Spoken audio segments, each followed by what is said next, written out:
কলকাতার রসগোল্লা থেকে কেমিস্ট্রি মাসি, রস থেকে রসায়নের এই চমৎকার জার্নিটা যিনি করেছেন তিনি আমাদের সকলের পছন্দের অভিনেত্রী দেবশ্রী রায়। ওটিটি ডেবিউ এবার তিনি করছেন কেমিস্ট্রি মাসি হয়ে। তাহলে আসুন জেনে নিই কেমিস্ট্রি মাসির কথা।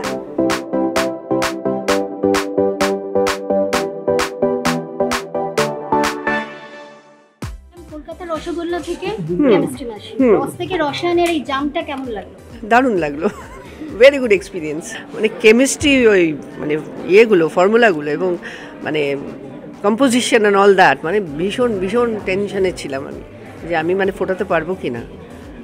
বাট সামহাও আবার সে বলি দেবশ্রী রায় তো পেছিয়ে যায় না, পেছিয়ে গিয়েছিলাম যে করবো না, ভাবলাম না করেই দেখি না কি আছে, লেটস সি, চ্যালেঞ্জ নিলাম। পরিচালকের সাথে কেমিস্ট্রি কেমন ছিল? পরিচালকের সঙ্গে কেমিস্ট্রি খুবই ভালো ছিল।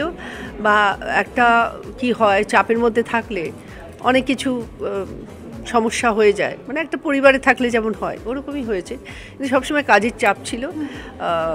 তো সেইটা সামহাও মনে হয়নি কিছু, কারণ কাজটা ভালো হয়েছে, যার ফলে যার সব ভালো মানে যার শেষ ভালো তার সব ভালো বলে একটা কথা আছে, তো সেটাই হয়েছে আমাদের।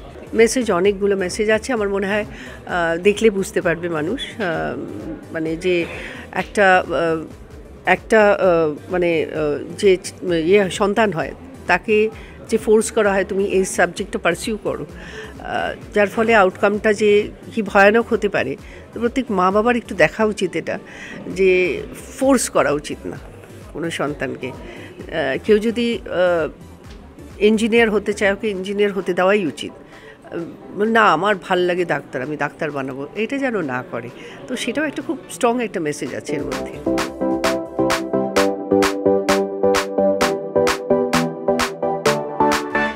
কেমিস্ট্রি মাসি দেবশ্রী রায়কে, তার ওটিটি ডেবিউ হচ্ছে, এটা তো কিভাবে রাজি করালে? খুবই টেনশনে ছিলাম আর কি, যে দেবশ্রীদি প্রথমত ওয়েব সিরিজ করেননি, মিডিয়ামটাকে কতটা ট্রাস্ট করেন আর আমাদের গল্পের ওপরই বা কতটা ফেথ রাখতে পারবেন, এই ভয় তো ছিলই।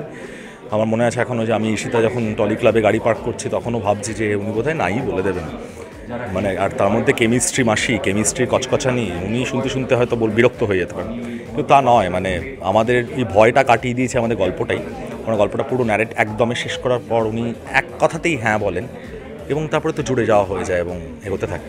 সৌরভ চক্রবর্তীর একটা কেমিস্ট্রির কবিতা পাওয়া যাচ্ছে, তো সেটা নিয়ে একটু শুন।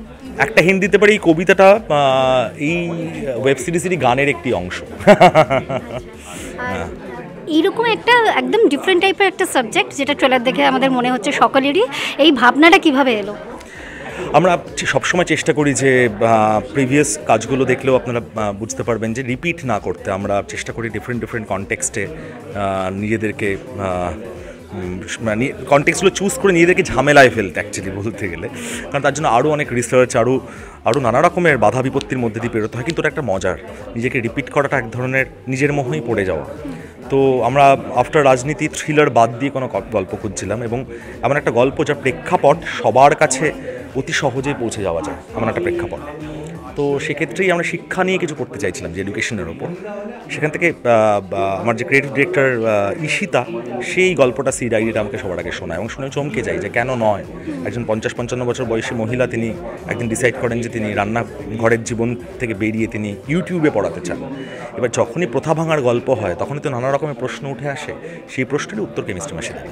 সব শেষে ভিউয়ার্সদের কি বলবেন? 14 তারিখ কেমিস্ট্রি মাসি তার প্রথম ক্লাস স্টার্ট করছে। তো এখানে তিনি পড়াবেন না, তার জীবনের গল্প বলবেন। অবশ্যই জুড়ে যাবেন, জানাবেন, শেয়ার করবেন ভালো লাগলে, আর জুড়ে থাকবেন। ধন্যবাদ।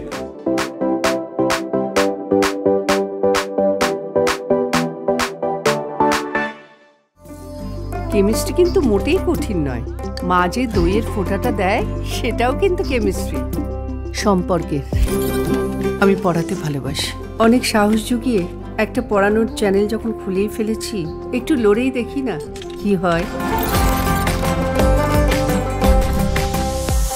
আরও খবর পেতে লাইক, ফলো আর শেয়ার করুন নিউজ নাওকে।